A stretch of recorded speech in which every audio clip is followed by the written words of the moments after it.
English dictation 80 words per minute. Ready. Start. The Industrial Policy Resolution of 1948 was good so far as it went, but unfortunately, the spirit of it could not be understood or appreciated by the common man in this country. So, a new orientation of this policy was given, and the Honorable Prime Minister, after his return from China, publicly declared that the future policy of the country, or rather the future pattern of society, will be the socialist pattern. That was further emphasized by the resolution passed at the Awadi session of the Congress and later reiterated by Sri Devar, President of the Indian National Congress. I am very glad to say that the spirit of it has been caught by the nation today. If I may say so, the nation has taken up the challenge for securing the socialist pattern of society. It behoves all sections, both inside this house as well as outside, without having mutual recriminations, to try and propagate in a sincere manner and establish the socialist pattern of society indicated by the statements of the great leaders of our country. It may be relevant and pertinent if I refer to a few sentences from the memorandum presented on the 4th June 1939 by our Prime Minister, who was the chairman of the All India Planning Committee, which came into existence when there was provincial autonomy in the provinces. On pages 39 and 40 of that report, he stated, "It is clear that the drawing up of a comprehensive national plan becomes clearly an academic exercise with no relation to reality unless the planning authority or those to whom it is responsible are in a position to give effect to the plan. If this authority is powerless or circumscribed or restricted and has limited activities, it cannot plan.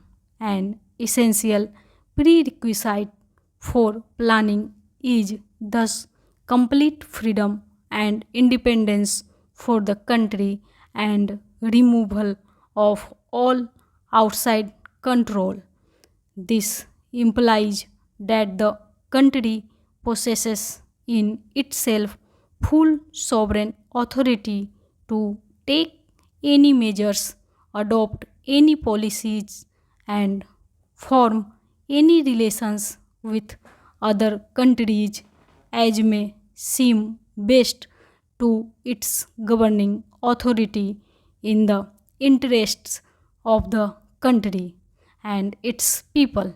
National independence is thus an indispensable preliminary for taking all the steps that might be found necessary for carrying out the 5-year plan in all its various aspects throughout the whole country.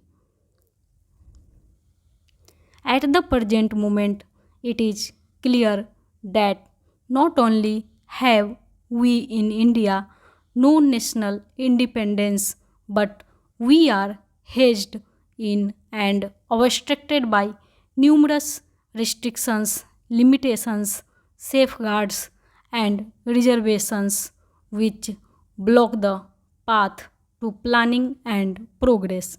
Our plan for national development must therefore be drawn up for a free and independent India. Thanks to the sacrifices made by millions of our countrymen and countrywomen under the leadership of the father of the nation, Mahatma Gandhi, we have today secured complete sovereign political independence at a time when the nations of the world were engaged in the bitterest struggle using all the weapons of destructions. If therefore we have secured political independence during the period of a quarter of a century, it should not be difficult, especially when we are today masters in our own country, to secure a socialist pattern of society, as has already been indicated, but it requires the assistance, the propaganda, the active work of all those who are interested in this. I am sure so long as my honorable friends, the minister, the deputy minister, and the other minister who represent the commerce and industry ministry can give us an assurance that the capitalist pattern would be avoided.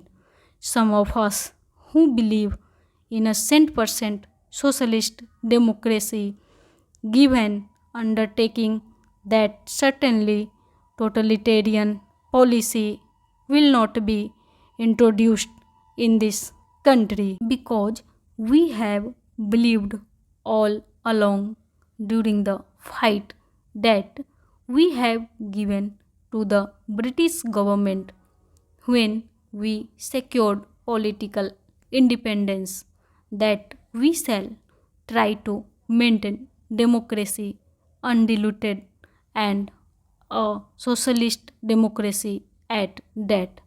I am absolutely certain that in this country of ours, liberty of thought, liberty of speech, and liberty of action will be guaranteed to every citizen to express his views in the manner he pleases.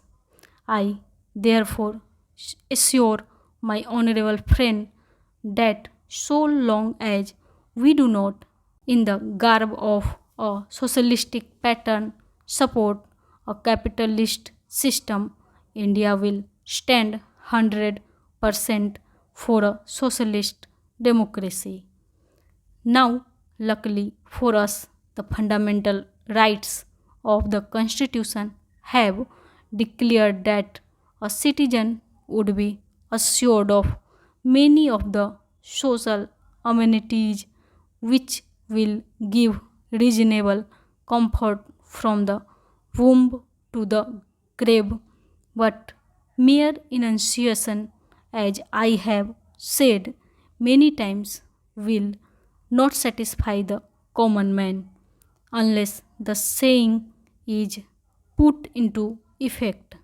I am absolutely certain, therefore, that so long as there is a determination on the part of our countrymen, we will be in a position to secure a socialist pattern of society. It is not even possible to draw up a plan on any other basis.